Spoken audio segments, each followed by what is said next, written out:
Well, there's two ways you could look at the Visionaries concert. One is, you know, Holst and the way he wrote and the sort of orchestration he wrote for was a visionary. But there's also the visionary part of it. Like, we're imagining a scene. And you know, the interesting about Holst planets, it wasn't necessarily looking at the actual planets.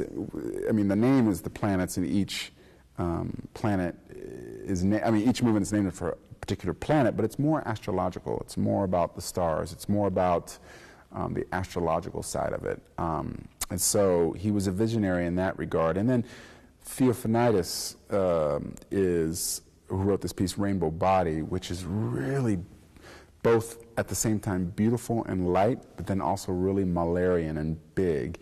And this piece really, not only for him as a composer, but I think for a lot of composers in his sort of age group and sort of people in his colleagues, it sort of upped the game with what was possible for both accessibility, but also inventiveness and user-friendly, but at the same time unique.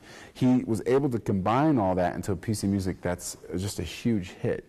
And so that's exciting to me, that he was a visionary enough to combine elements that aesthetically he knows will be user-friendly and people will enjoy and like and be accessible, but also in this really creative, unique way.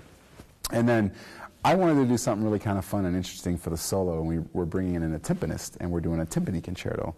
And it's by Michael Doherty. And the interesting about that is Michael Doherty is the composition teacher of Paul Dooley, who is the piece we have commissioned for our first inaugural concert here this year. So there's a lot of connections between not only that concert with composers within themselves, but also with other composers on other concerts we're doing. So I think it's just really cool. Not really timpani concertos have been written or out there, and Michael Doherty took the risk of doing it, and it's a great, really fun piece. So it's going to be a great way to end the sort of classical side of our concerts this season.